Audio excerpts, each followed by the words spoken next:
Good morning and welcome to America's Home Cooking. Hello again.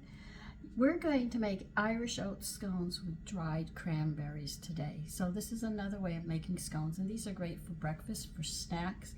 So they're really interesting to have, and they're like biscuits, but they're not biscuits because you add a few things, but you can see the ratios are very close. Preheat the oven to 375.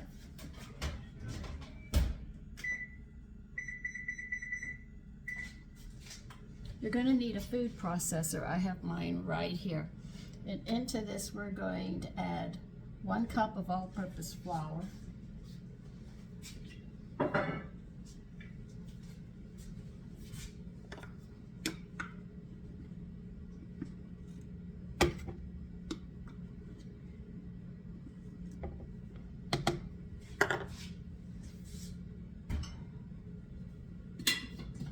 And we are going to be adding a 1/2 cup of quick cooking rolled oats.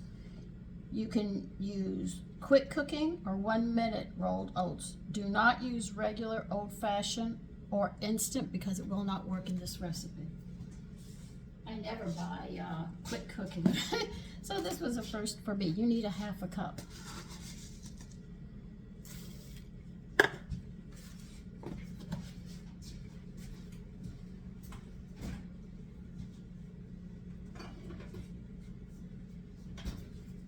You're going to need a tablespoon of wheat germ.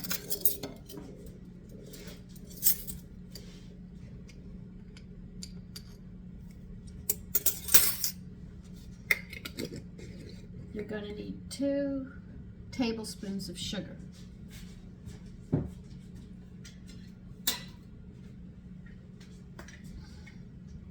Where did I put that one?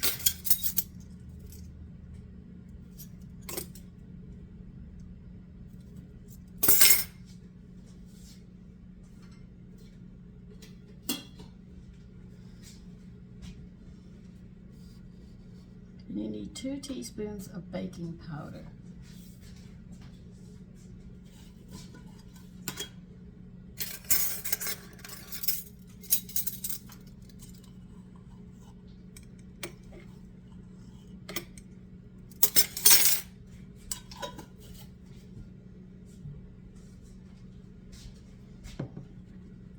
And you're going to need a 1/2 teaspoon of salt.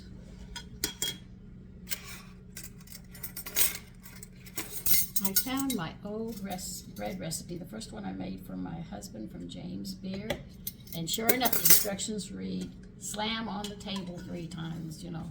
I told you when I did that, my husband came running at me, he said, "What is your problem?" I said, "What?" He said, "If you're angry, we'll talk about it."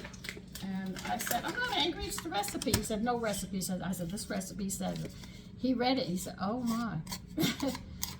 Because I woke him out of a sound sleep. Now what they want us to do with this is pulse it once or twice to sift and blend the ingredients.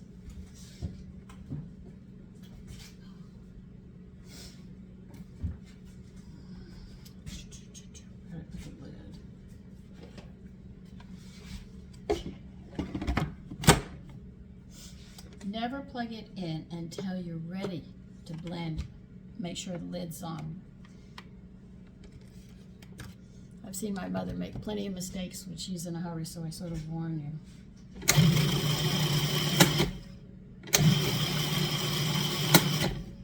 Okay. We blended it up. Now what do they want us to do? This is really...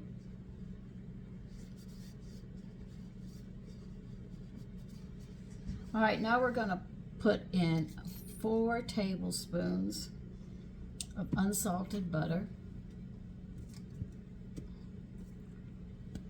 Matter of fact, when you read James Beard's cookbook, you can actually see how he used more salt than we use today. So you can see how cooking has changed. This is why I use the old cookbooks. And I've got one, The History of Food, and I have one of Roman times. I can't wait. I'm already reading recipes from them, and we'll see how they make food. Okay, now Now they pulse until most of the pieces of butter are about the size of small peas.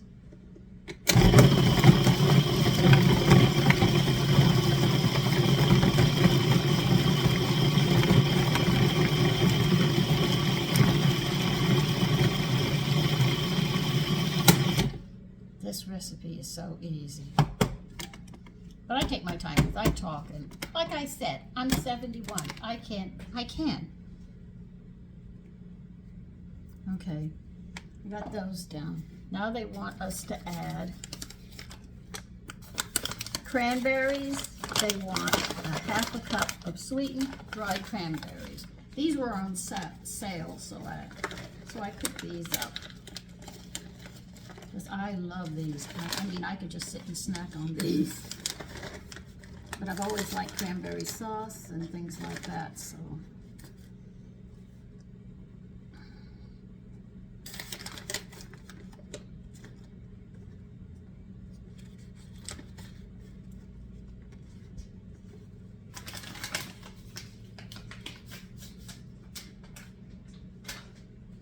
So we'll put these in. And we are going to pulse once to combine. In other words, you're not chopping them up, you're just going to combine them. Now, I can do that in a bowl, but they want to do it this way. Was that fast or was that fast? All right, now you're going to need 1/4 of a cup of whole milk or low-fat milk. I am not using that. I am using my discard culture, which I have explained to you. But I have some new people, so I have to explain it to them. I make my own sourdough culture. And sometimes I have too much, so when I feed it in the jar, it gets full. I put it in another jar and mark it as my discard. And what I do is I use it in place of milk or water in recipes. And I don't waste it. It gives a nice twang to the food. As well, I also use the discard to coat meats if I'm going to braise them. Or I better know braise means to brown if you don't know the terminology. So this is very familiar to me. What in the name of God is that? Oh, that's me. Okay. So take 1 egg and put it with your milk or your low-fat milk, or if you have a discard, to your discard. I need to get a fork. I got everything but my fork.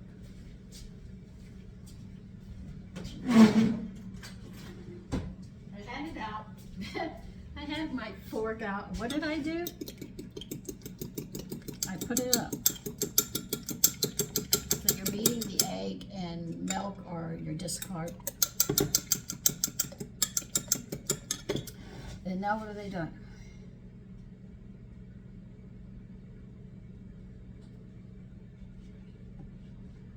Pour the liquid through the feed tube and process in short bursts until the dough begins to clump. Okay. First you tell me do it lightly. I did that, and then with the motor running, pour the liquid through the tube and process until it's clumpy. How clumpy do you want me to get it? All right, just till it clumps together.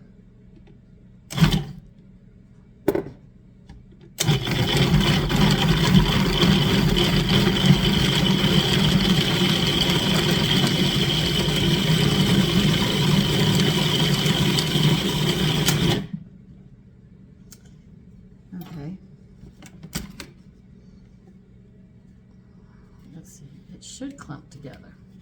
Yeah, I think it will.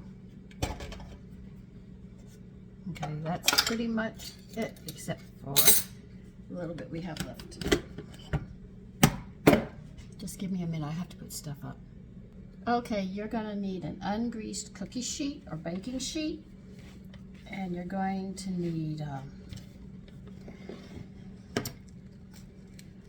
cutter. I'm using a pizza cutter because we're going to have to cut this into 12 pieces. So here, I'll turn you down so you can watch now.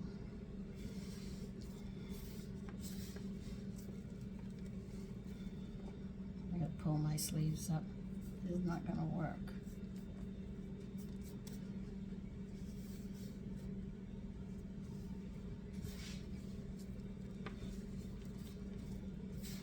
Now we're going to press this out to a 9-inch circle. We'll be doing some fractions, and I'll show you how to do it an easy way for those of you that do have trouble with fractions. That's why I sit there and tell you how many tablespoons to, you know, this or that. That's for people who really have a problem with their math. Math came very easy for me when I was younger. I had a beautiful teacher. I had a lot of really good teachers, but when I moved up in the grades, we had some really nasty teachers, you know. The only reason I'm cleaning this, I'm going to put the cookie sheet here. This better be 9. Okay. Well, it's going to go up some. They want a 9-inch circle.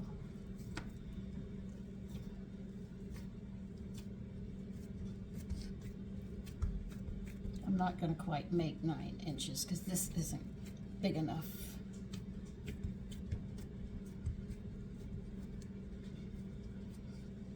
As you press it, keep it in a circle until you get 9 inches.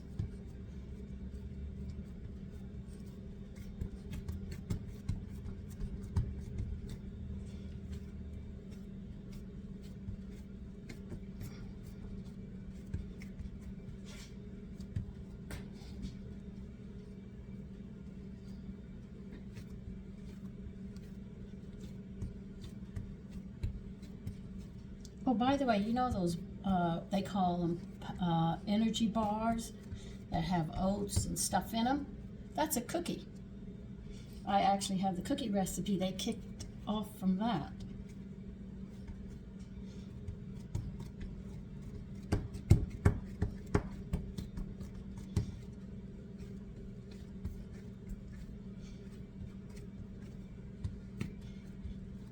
You see, by holding your hand like this, when you press down, you notice how it gets more into a circle? You ought to see the flaky crust recipe I have. Oh my God, I pick up my crust and literally lay it into my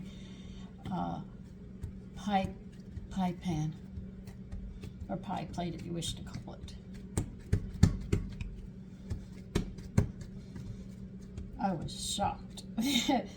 I said, dang, this is a good idea, because my mother used to say, just leave it in for an hour, maybe 2, and that's it. This one says you can leave it in overnight. I mean, I left it overnight. Next day, I had no problems. You could pick the crust up. So I said, if I'm going to make a pie now, I'll just sit there and make sure that I make the crust the day ahead of time. I put that under members only.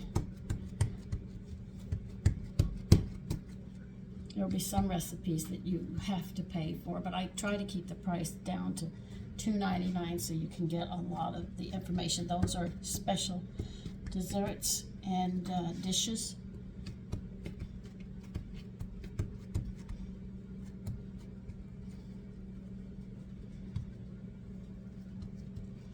Okay, I can't get my 9 inches because it won't fit on this, okay? So I'm like almost 9 here.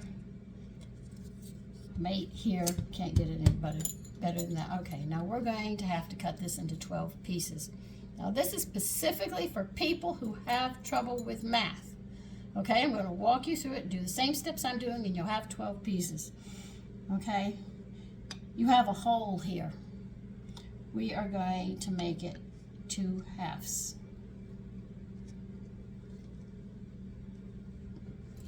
Okay, we've already done that. Now we have half. Now we're going to take these halves and we are going to cut this whole thing into 4ths.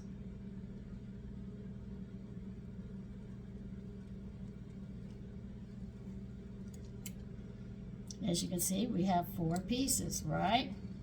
I'm running again because I'm running across the cranberries and I can feel them give me a bit of a problem. Okay, so now what we're going to do is we're going to make this into 12s. And how are we going to do it?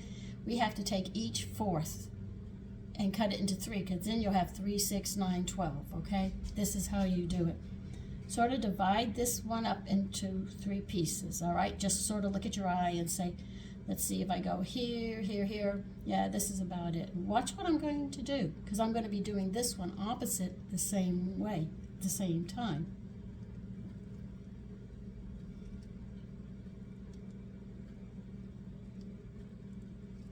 You see that? Now watch. Now we're going to divide this here.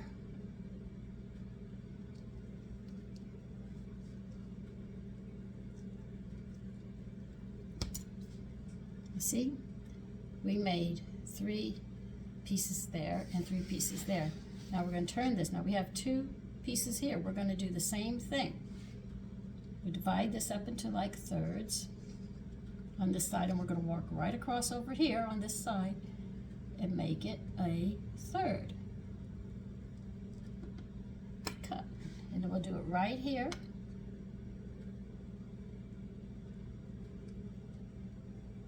And we'll do the same thing. We're walking right across.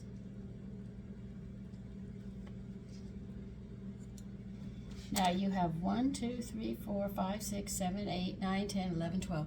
Got 12 pieces. Math.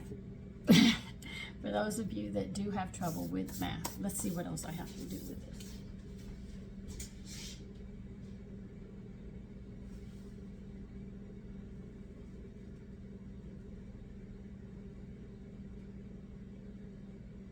All right, we're going to sprinkle 2 teaspoons of sugar on top of this. All right. So I showed you a simple reason. Don't be upset if you don't understand math. You know, I'm going to help you. That's part of it. If it wasn't for Miss Wilson, I would not know my fractions the way I do. She was a gem. It's just 2 teaspoons we're going to sprinkle all over these.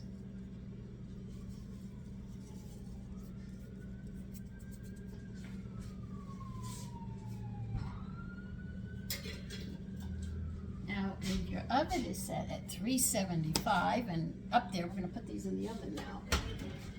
Make sure they're in the center. That's very important. And we're going to bake these for 20 minutes. They should be a golden brown, all right? And we'll see how they are when they come out. And by the way, when you sprinkle, be it salt, pepper, or anything else, try to go this high above it and sprinkle it. You get a more of a uniform spread of, for sugar, if you're sprinkling sugar on something, or salt and pepper when you're doing your meat, and just go up high, just pinch it and do it that. You'll get a wider spread and more level. Okay, and I'll see you when those are done. Okay, here they are. I'm going to let them cool, and then I'll separate them and put them out for my family to eat. And that is how you do it. Listen, you take care and have a great day today. Bye-bye.